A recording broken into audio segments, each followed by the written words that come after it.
लोणी खुर्द येथे अतिवृष्टीने नुकसान झालेल्या पिकांची पाहणी डॉ. सुजय विखे पाटील यांनी करून शेतकऱ्यांना दिलासा दिला।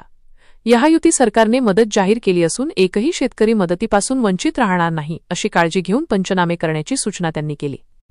यावेळी बोलताना डॉ. सुजय विखे म्हणाले की मुसळधार पावसामुळे महाराष्ट्रासह अहिल्यानगर जिल्ह्यातील अनेक तालुक्यांमध्ये खरीप पिकांचे मोठ्या प्रमाणावर नुकसान झाले आहे। विशेषतः सोयाबीन, कपाशी आणि मका या महत्त्वाच्या पिकांचे मोठे नुकसान झालेले आहे। शासनाने सरसकट पंचनाम्याचे आदेश दिले असून सुमारे 50% पंचनामे पूर्णत्वाला आले आहेत।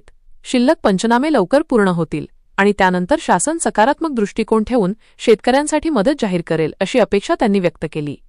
ते पुढे म्हणाले की अद्यापही पावसाची शक्यता असल्याने पूर्ण नुकसानीचे आकलन करणे अवघड आहे। मात्र मुख्यमंत्री देवेंद्र फडणवीस, उपमुख्यमंत्री, पालकमंत्री आणि महायुती सरकार ठामपणे शेतकऱ्यांच्या पाठीशी उभे आहे।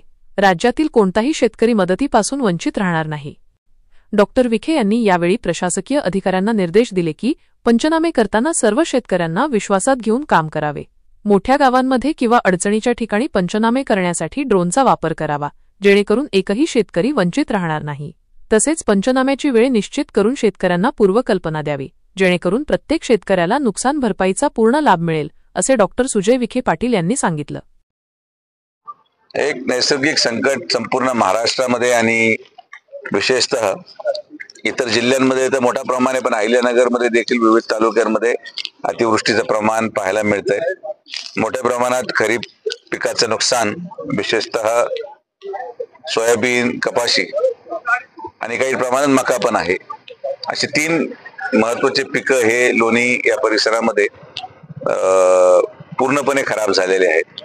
तर सरसकट पंचनाम्याचे आदेश शासनाने दिलेले आहेत। त्या दृष्टिकोनातून पंचनामा सुरू झालेत। 50% जवळपास पंचनामा पूर्ण होत आलेले आहेत आणि मला वाटतं की हे सगळे पंचनामे आल्यानंतर शासन लवकरात लवकर मदत जाहीर करेल, कारण की अजूनही पावसाची शंका व्यक्त केली जाते। तर जोपर्यंत पाऊस पूर्णपणे थांबत नाही तोपर्यंत डॅमेज असेसमेंट करणं अवघड आहे आणि संपूर्ण डॅमेज असेसमेंट झाल्याशिवाय कुठल्याही प्रकारे मदत आपल्याला जाहीर करता येणार नाही। मात्र सर्व महाराष्ट्रातल्या शेतकऱ्यांसमवेत आणि तसेच लोणीच्या शेतकऱ्यांसमवेत या राज्याचे मुख्यमंत्री माननीय फडणवीस साहेब आणि दोन्ही उपमुख्यमंत्री, पालकमंत्री आणि महायुती सरकार ठामपणे उभा आहे आणि लवकरात लवकर शेतकऱ्यांना सकारात्मक दृष्टिकोन ठेवून मदत जाहीर होईल असं मला अपेक्षा आहे। आता ज्या वाढत्या कुटुंबाच्या प्रणालीमध्ये आणि जमिनीचे भाव वाढल्यामुळे लोकांनी अतिक्रमण केलेत, लोकांनी ओढेनाले बुजवलेत, रस्ते ठेवलेले नाहीत, ते रस्ते नकाशावर आज अस्तित्वात नाहीत, अशा असंख्य अडचणी आहेत। पण आता हे परिवार आहे आणि म्हणून प्रशासकीय यंत्रणा न वापरता जेवढ्या गोष्टी प्रेमाने होऊ शकतात तेवढं करायचा आमचा प्रयत्न आहे।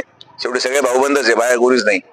तर भाऊबंदांना थोडंसं प्रेमाने घेतलेलं तर काम होईल असं आम्हाला अपेक्षा आहे। दरम्यान रस्त्यांच्या समस्येबाबत विचारणा झाली असता त्यांनी सांगितले की लोकसंख्या वाढ आणि जमिनीच्या वाढत्या भावामुळे अनेकांनी अतिक्रमण केले असून नाले बुजवले आहेत।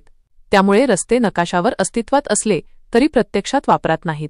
या समस्यांचा तोडगा प्रेमाने आणि आपुलकीने काढण्याचा प्रयत्न आहे। शेवटी सगळे भाऊबंद असून बाहेरचे कोणी नाही, असेही त्यांनी स्पष्ट केले। विजन प्लस न्यूजसाठी सायरा सय्यद, लोणी।